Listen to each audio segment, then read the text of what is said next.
ఓం మహాగణాధిపతయే నమః. ఓం గురుభ్యో నమః. ఓం శ్రీమాత్రే నమః. పరమేశ్వర స్వరూపమైనటువంటి జ్యోతిష మరియు ఇతర అనేకమైనటువంటి శాస్త్రములను మనకు అందించినటువంటి మహర్షులకి నమస్కారం.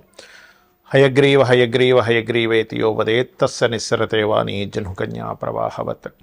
అరుణాం కరుణాతరంగితాక్షీం ధృతపాశాంకుశపుష్పబాణచాపాం అనిమాదిభిరావృతాం మయూకైః అహమిత్యేవ విభావయే భవానీం. శ్రీమాత్రే నమః.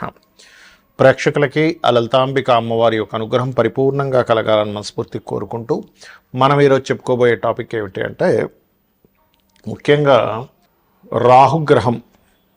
రాహు సర్పగ్రహంగా చెప్తూ ఉంటారు, రాహుకేతువులు ఇద్దరిని కూడా. అందులో ముఖ్యంగా ఈరోజు మనం చెప్పుకునే దాంట్లో రాహువు ప్రతి లగ్నానికి, అదేవిధంగా లగ్నం తెలియని వారి రాశి వారికి ఎక్కడెక్కడ ఉంటాయి, ఎటువంటి ఫలితాలు ఉంటాయి, అందులోని మంచి ఫలితాలు ఎలాంటివి ఉంటాయి, ఇబ్బందికరమైన ఫలితాలు వచ్చినప్పుడు ఎటువంటి పరిహార మార్గం చేసుకోవాలి అనేటువంటి విషయాన్ని ఇప్పుడు మనం తెలుసుకుందాం.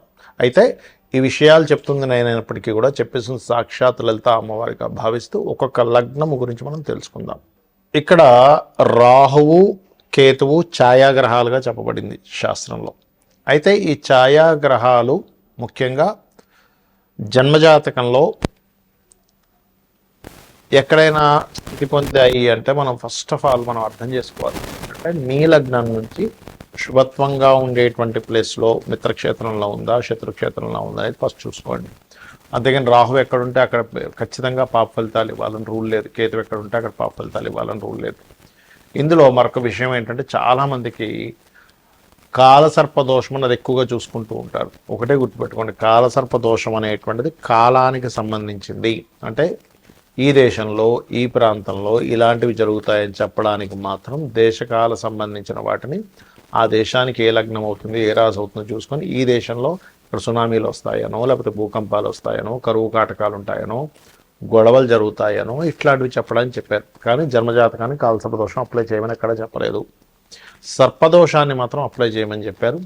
అది పర్టికులర్గా మీకు మేష, వృశ్చిక, అదేవిధంగా కర్కాటక, సింహ ఈ రాసుల్లో ఉన్నప్పుడు ఎక్కువగా సర్పదోషం ఎక్కువగా పనిచేస్తూ ఉంటుంది.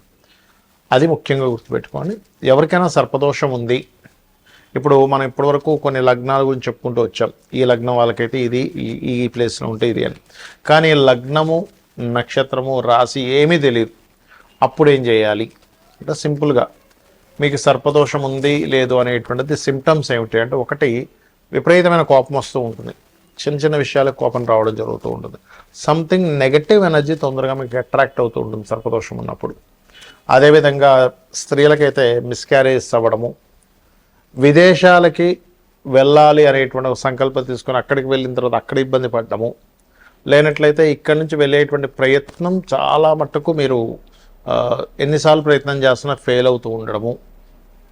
అదేవిధంగా అదే సర్పదోషం కనుక కొన్ని, అంటే మీకు మనం ఇప్పుడు జాతక చక్రం లేదని మాట్లాడుకుంటున్నాం కాబట్టి సప్తమ స్థానం మీద పడితే కనుక ఒక్కొక్కసారి వారికి వివాహ జీవితంలోనే ఇబ్బందులు కలగడం లాంటివి జరుగుతూ ఉంటాయి. కాబట్టి మీరు దీనికి ఏం చేయాలంటే, చాలా సింపుల్గా ఎవరికైనా సరే జాతకం తెలిసినా తెలియకపోయినా సర్పదోషం ఉందంటే దాని నివారణ మార్గం ఒకటి, కాళహస్తికి వెళ్ళడం.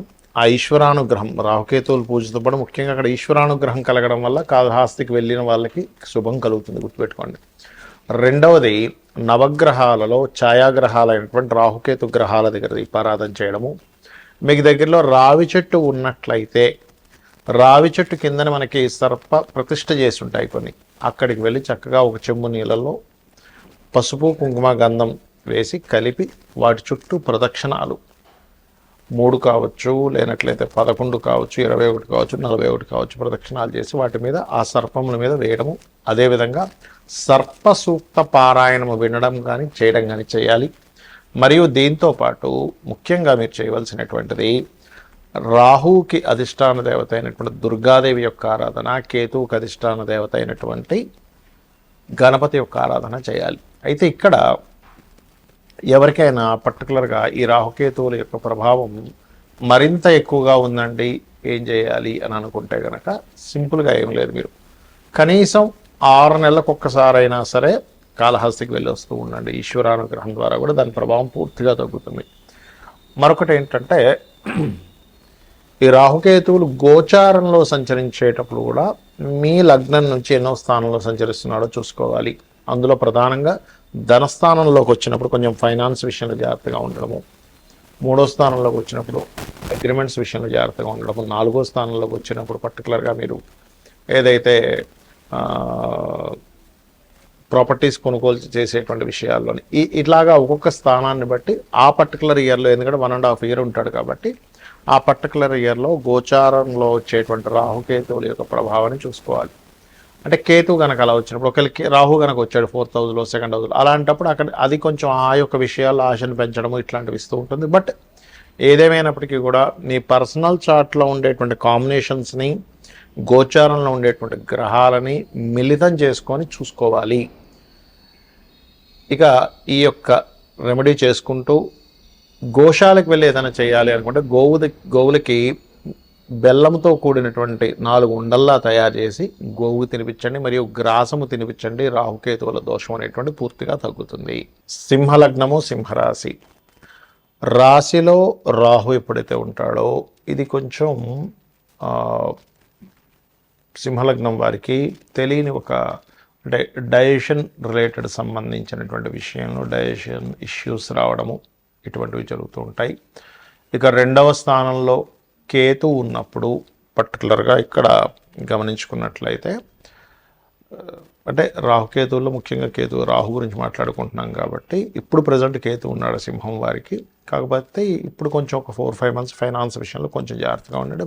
బట్ మనం రాహు గురించి చూసుకున్నట్లయితే 2 రాహు బిజినెస్ మూలంగా, అందులో ముఖ్యంగా ఆన్లైన్ బిజినెస్ మూలంగా కలిసి రావడము, 3లో ఉండేటువంటి రాహు లీగల్ ఇష్యూస్ గెలుపుని, 4లో మీ సింహలగ్నానికి 4 రాహు మాత్రం ఎట్టి పరిస్థితుల్లో ఒక ల్యాండ్ తీసుకునేటప్పుడు, అందులో ముఖ్యంగా పూర్వీకుల ఆస్తులకు సంబంధించిన విషయంలో 1కి 4 సార్లు ఆ ల్యాండ్ ఎలా ఉంది ఏంటి, ఎందుకంటే ఒక్కోసారి అక్కడ వాస్తు దోషాలు ఏర్పడుతుంటాయి 4 రాహు ఉన్నప్పుడు, లేదా మనం కొనుగోలు చేసేటప్పుడు కూడా కాస్త చూసుకొని కొనుగోలు చేయాలి. 5వ రాహువు కొద్దిగా సంతానం విషయంలో తెలియని ఒక స్ట్రెస్ని, అదేవిధంగా సంతానం విదేశాలకు పంపించి అక్కడ వాళ్ళు ఎదగడం అనేటువంటిది ఇస్తుంది.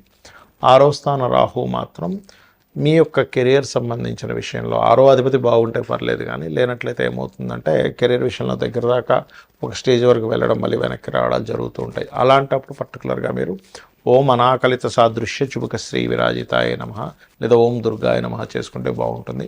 అంటే డైలీ లైఫ్ సంబంధించిన విషయంలో ఎప్పుడు ఏదో పని చేసుకుంటూ ఉండడం ఇట్లాంటి ఫలితాలు ఇస్తూ ఉంటుంది సింహలగ్నానికి. అదేవిధంగా 7వ రాహు పర్టికులర్గా ఇక్కడ వివాహ సంబంధించిన విషయాల్లో కొంచెం అంటే గ్రాండ్గా చేసుకోవాలి, లేనట్లయితే సమ్ బిజినెస్ రిలేటెడ్ వాళ్ళతో వివాహం చేసుకోవాలి, విదేశాలతో వివాహం చేసుకోవాలనే సంకల్పం నెరవేరుతుంది. 8వ రాహు పర్టికులర్గా సింహలగ్నం వారికి కనుక చూసుకున్నట్లయితే ఇక్కడ కాస్త ఈ నీటి ప్రదేశాలు వెళ్ళినప్పుడు కాస్త జాగ్రత్తగా ఉండాలి. భాగ్యంలో రాహు తండ్రి కొడుకుల మధ్యని కొంచెం మిస్అండర్స్టాండింగ్స్ని ఇస్తూ ఉంటుంది. కాకపోతే ఇక్కడ లగ్నాధిపతి రవి గనక తండ్రికి కారకుడు బాగుంటే మళ్ళీ కొంచెం తగ్గుతుంది. దశమంలో ఉండేటువంటి రాహు మాత్రం బ్యాంకింగ్ సెక్టార్స్, ఫైనాన్స్ రంగాలు, బ్యూటీ రిలేటెడ్ ఎనీథింగ్ అందానికి సంబంధించిన, కళలకు సంబంధించిన వాటిల్లో వృత్తులు అందులో బాగా ఎదుగుతారు. లాభంలో ఉండేటువంటి రాహు బిజినెస్ లైన్స్లో అద్భుతమైనటువంటి స్టేజ్కి వెళ్ళడం జరుగుతుంది. కాకపోతే నిర్ణయాలు తీసుకునేప్పుడు కొంచెం జాగ్రత్తగా నిర్ణయాలు తీసుకోవాలి. 12లో కనుక మీకు రాహు ఉన్నట్లయితే పర్టికులర్గా తండ్రి ఆస్తికి సంబంధించిన విషయంలో మీకు మోసం జరుగుతుంది. ఇక ఇవేవి ఇబ్బంది పడకుండా ఉండాలంటే రాహుగ్రహం దగ్గర దీపారాధన, దుర్గారాధన చేయండి. మరియు మీరు చేయవలసినటువంటి నిత్య దేవత ఆరాధన, దత్తాత్రేయుడిని ఆరాధించండి, అనే విధాలు బాగుంటుంది.